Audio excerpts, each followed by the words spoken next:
Welcome to the region's only public safety radio talk show.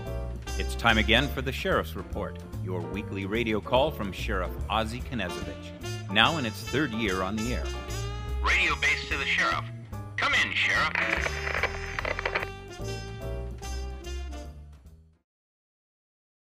Well, good morning, afternoon, depending on what venue we're being viewed on here. Exactly. We're live streaming, correct? Yes, we are. Okay.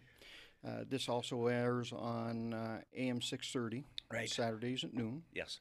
And on FM also. Yes. So you're just all over the place, Ozzie. All over the place, except I haven't been here lately. No, I know.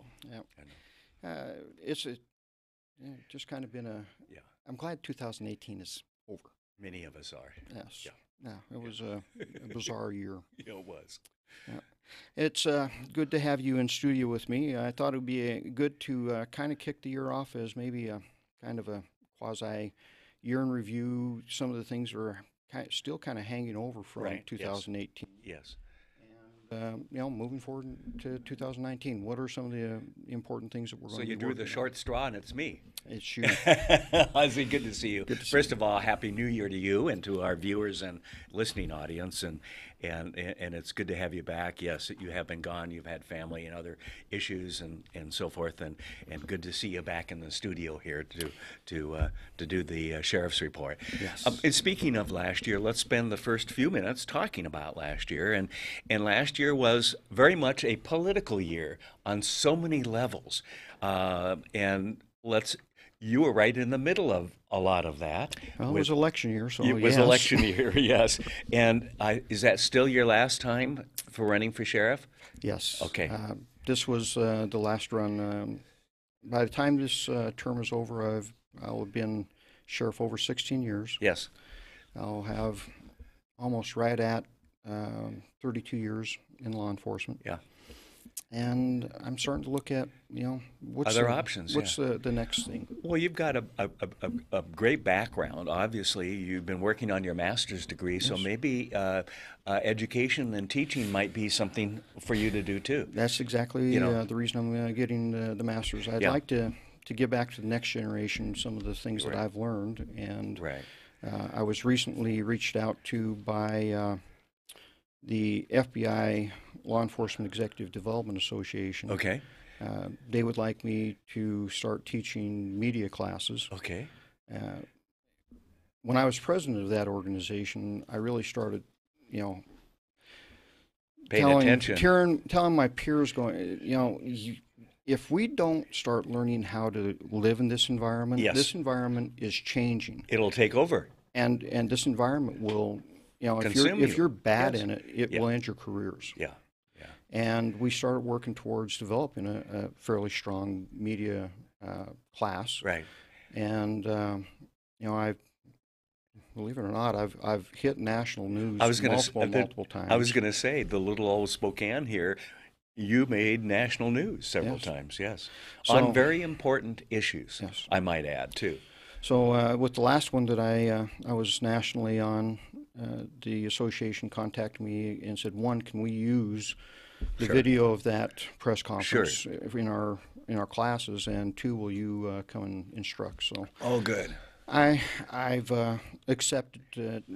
I'll do that. I told him very limitedly because I have a real job. Yes. And But you might have more time in a couple of years, 3.5, 4 years. Yes. I've got to ask this question because everybody watching and listening is going to ask this question. There's been a lot of talk recently about the mayor's position. Don't do it. I'm going to. Are you going to run for mayor? Absolutely not. Okay. And I knew the answer, okay? And I think most people who follow you knew the answer. But I wanted to ask. Nobody believes it. I know. Kent, you would not. believe, I mean, maybe you would because you've been there when it's happened, the number of people that have contacted me to do so over the last 2 years. Yes. And it's across the board. Yeah. There's no party affiliation to this. Oh, your numbers of likability are proof positive, and your election at 85, 87% proves that it's crosses political lines. Right. So that's not an issue. So for me, I will be forever a graveyard patrolman. Okay. I love the job I do. Yeah. I still have many goals for this agency. Yes. And quite frankly, one of them is succession planning right now. Yeah. Making sure that whatever happens, we have leadership at all ranks ready to take over. That will just keep moving forward. Yeah. And ultimately, this position is chosen by the people out there, and I am doing my best to train several options for them to choose from. Good. And that's important for any business, really. Yes, the one thing I'm really not going to do though is I'm not going to give you the heir apparent. No. I really believe that is something that you, the people, should take a look at, do your homework. There are two that are thinking about it right now. I'm not going to say any names right now because they haven't fully committed to their direction.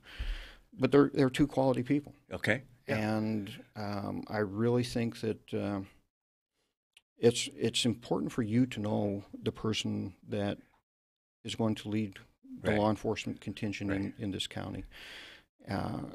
So that will be for the people to decide. That's great. That's great. Well, tell me, let's go back to your race this last year and some of the things that surrounded it. You had, for lack of a better word, kind of a crazy guy that decided to run against you. He was since killed after the primary, if I remember right. Yes, in terms of the timing. He died in a motorcycle accident in Idaho just right after the primary. I think it was Labor Day. Yeah. Okay. Yeah. So what's your takeaway from that race? What do you remember most? What would you have changed differently? What were some of the issues that you went through? That was a very interesting race on multiple fronts. Right. One, when he changed his name. Yeah. I've talked and was contacted by many judges that went, that should never have happened. Yeah. That was a very bad thing. That is not a legitimate reason to change one's name. And, some of the advice was, well, you could take him to court and get that. And I'm like, why do I want to spend my money? Right.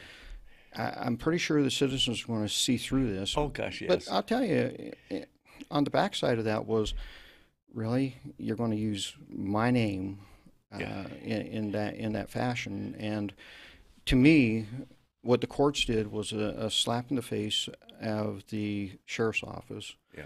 What made the electoral process really cheapened it, and I looked at it as really that just shouldn't happen. Yeah. And my thought process was, I'm just going to run on the things that we've done and things we've accomplished, and let the citizen decide. Yeah, that's good. What were some of the race issues that we faced this year? We had all kinds of initiatives on the ballot this year. We had things that clouded the election process. You had a racial component that came in right before the primary. Mm. And you talk about self-inflicted wounds at times. There's no room anywhere in any spectrum for that type of activity. Right. And the thing is one side wants to claim moral ground over the other. I'm sorry, folks, you both have it on both sides. Yeah. Both the left and right. Progressives, you're not perfect. Right. Far from it. Yeah.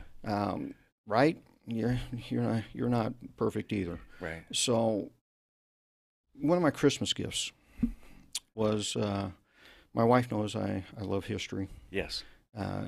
She knows I read a lot of history. Does she go by? Does she find something that with the dinosaurs when you were young? Yeah, exactly. Okay. You know, Tyrannosaurus Rex. You got that. T-Rex. You know, it might be genetic. Who knows? But it was a book on the Constitution and the Founding Fathers and things like that. And I reread Washington's his farewell address. Mm-hmm. I'll tell you, Kent, the man was a pure genius. Mm-hmm. If you study Washington, you come to that conclusion anyway. Mm-hmm. Mm-hmm. Was he perfect? No, he had his own faults and everything else. I mean, none of us are perfect, Ozzie. The younger George, it was a little interesting. Yeah. But the thing is, we're all a tapestry. Yes. And all those threads and all those designs end up leading to who we are, and you can't remove those, or you lose a person. But Washington warned us about this time. Yeah. Back there in that farewell address, he warned us about that time, about this time. Right. He warned us about party politics. He said, "Don't do it. Do not engage in it. Right. It will destroy and divide the nation." And if you really want to read what happened to us, read that address and take a look. And everything that man said was going to happen has happened. He said, you have in the party system, one party will take power, and then the other party will take the power back, and then revenge comes a motive because, well, when you were in power, you did this. Right. Yeah, that's where we are today. Tell me we are not there. We are right there now. Yes. And if I had my take down your opponent. Exactly. Okay. If and forget the reason you're there, because they have forgotten the reason they are there. Oh, yeah, they don't represent us anymore. No, they represent parties. Yeah. And if I had my druthers, I would do away with the party system. I really would. I would take it back to exactly what Washington said. It's the individual, folks, and it's a person's character.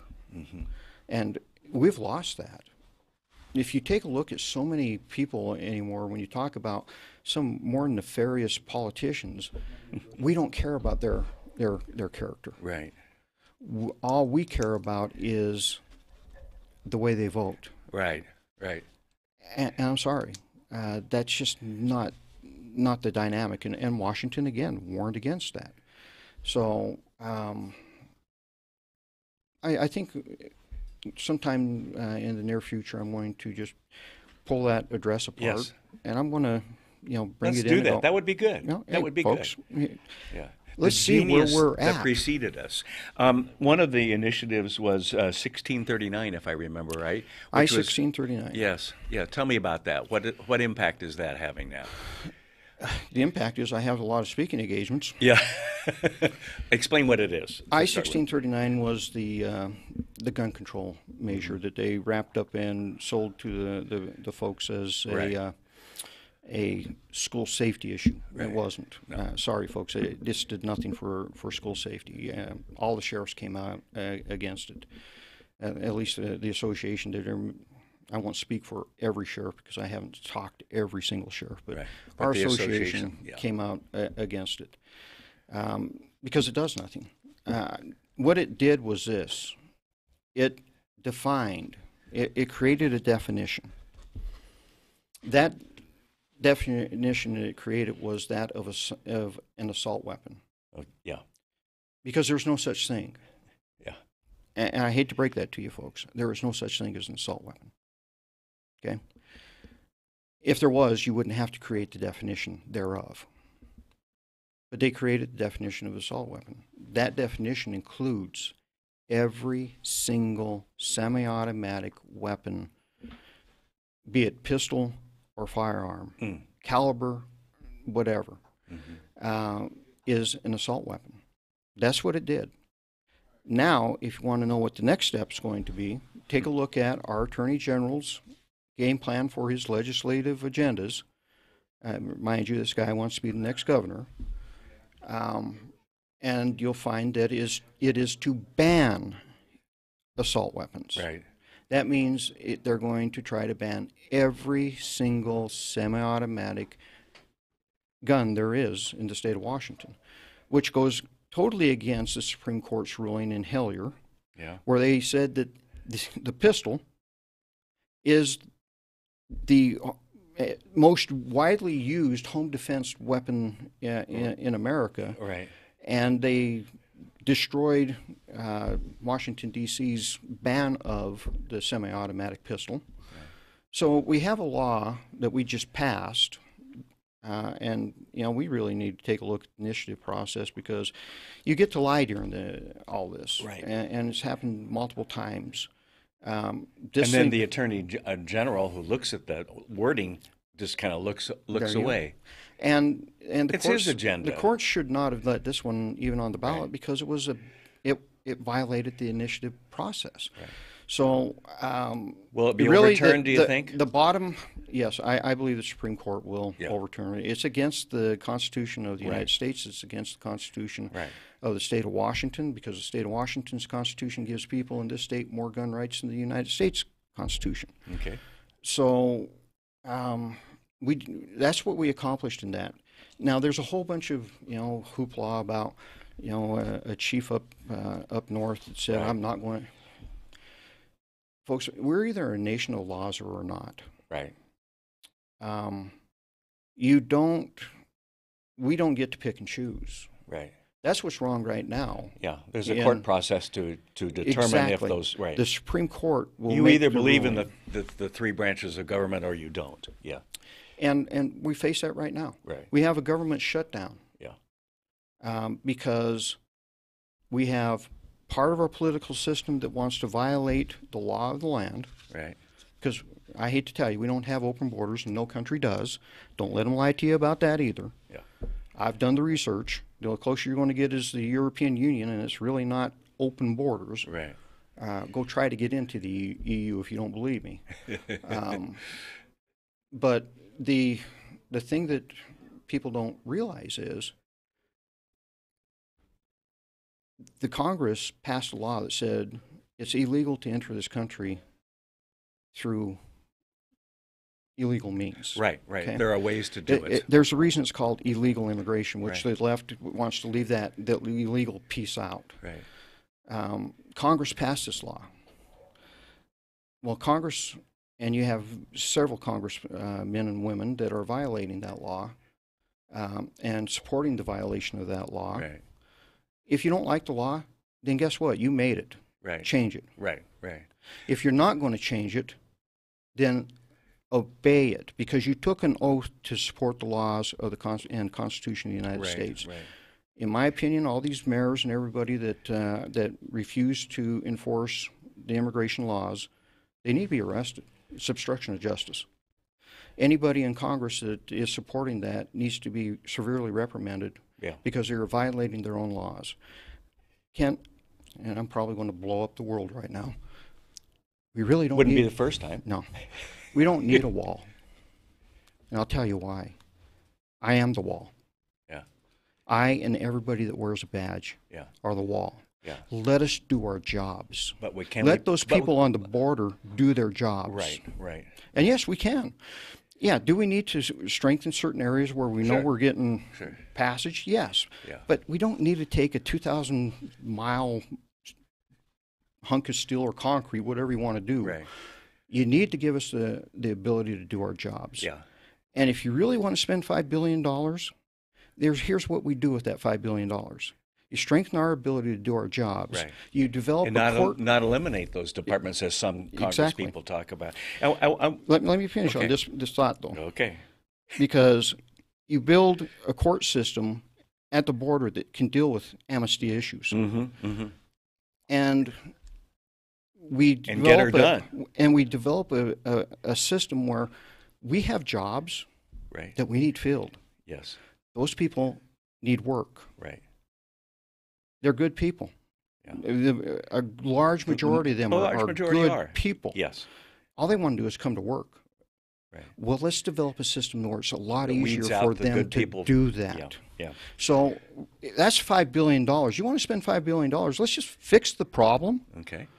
rather than this nonsense that's going on, because this is nothing but Democrats and Republicans and ideologies, and quite frankly, all the Democrats that voted for all those people that said they wouldn't support Pelosi and then they end up did. Yes, yes. Well, and the Schumer and Pelosi's and the others who came out for tougher border issues years ago, but now because it's Trump as president, it's a different issue. I get tired of that, and I don't care what side you're on. It's just politics. Yeah, and the Democrats need to stand up. The reasonable Democrats, and there are some out there, they do need to say no, Chuck, no, Nancy. Yeah, they need to say, Nancy. Yes. Didn't you pass this law? Yeah. Well, then you need to live by it. Right, right. Hey, we're going to run out of time. Really? Yeah, I know. That's tough. It's hard to get you to talk. I'm kidding, of course. Initiative 940 deals with police. That one was another one that was run by, and police need more training. Here's the hard facts for you folks. All the training they said we need was already mandated by law. That was just the hook that they used to get you to vote for it. The bottom line was they wanted to strip law enforcement officers in the state of Washington from having the intent removed from our actions. Right. As in, prior to this passage, you had to show that we acted maliciously. Okay. Well, most laws have an intent factor to them. Sure. What was the intent? Was it malicious intent? Well, they stripped that, and then they really cloud it with subjective and objective lenses that this needs to be viewed for. How are you going to do that? Yeah. Now, here's the horrible part about it. Second guessing. Again, it's second guessing everything. Well, not only that, since the 1980s, the United States Supreme Court has established the standard that we are to be viewed, our use of force to be viewed by. And that's all they had to do. And it was already done. Again, this was the extreme left, the progressive left, trying to tell everybody that we're broken. The thing is, I challenge them. Show me statistically where there is a use of force problem in the United States. Yeah. And that is a direct challenge. Right. And there are isolated in anything. But anything. But in that's dealt with locally or regionally? In textbooks, it will tell you, peer-reviewed research, that law enforcement in the United States does not use force to the degree that they are justified to. Which means that our use of force is rare, folks. Yeah. And, I believe the number was, in 2005, there was 299 million arrest-type contacts. Mm-hmm. Now, let's take that to the number of officer-involved shooting deaths, which ranges between 300 to 600 a year, out of 299 million a year. Okay, next to nothing. It really is, and when we do have to do that, there's always a good reason. But do we get it wrong sometimes? Yeah. Well, in our daily lives, and Ozzie, we all make mistakes. Right. Okay. And when we do get it wrong, we're held accountable. Yes, severely oftentimes, too. And this is going to cost you, the taxpayer, thousands and thousands of dollars, because they say that we can't investigate our own shootings. Well, here in this region, we haven't done that since 2007. When Ann Patrick and I created the SEER team, which is a team regionally that comes in and investigate these things. Right. Hey, I've got to ask a question related to this because we're almost out of time now, and that is, what impact on 940 has on your recruiting deputies as they look at, oh my gosh, I'm walking into Pandora's box here, and everyone's going to oversee and judge what I've done or not judge potentially? It's been that way since 2014. Okay, so it's the Ferguson. It's just kind of the next step. The Ferguson effect is real, Okay. and it's not just the recruiting; it's the retention. I was going to ask next, because you've told the story to me many times, and I think even on the air, about the deputy that comes in and says, "Ozzie, I can't take it anymore. Yeah, it's affecting my family and everything else." I got to ask this on a personal level. How do you handle that when someone comes in and says, "I've had it"? Sheriff? It's really a dynamic discussion. In many different ways. I understand where they're at. Yeah. I get it. And I know you would. Yeah. I have a son in law enforcement. I have a daughter that's testing to be in law enforcement. I get it from both sides of it. As a parent side of it, from I basically have 227 kids out there. Yes. They're They're my yours. family. They're yours. Yes. And I do worry about them. Right. I had a 15-year veteran come in and tell me, "Boss, I just can't do it anymore." Oh no. So I said, "I'll tell you what. Before you make a rash decision like this, I'm going to give you a year leave of absence." Okay. Now, he doesn't get paid during this year, so don't worry, folks. Money got wasted on the taxpayer side. But a chance to recoup a little. But I said, "I want you to really think about this. I mean, do you really want to throw 15 years away?" Yeah. And 3 months into that year, he came back. Okay. He just had to, he had to regroup and think about it. And, that's the reason we do what we do, is because we believe in people. Yeah. I was asked that, why are you running again? Yeah. And I went, because of you.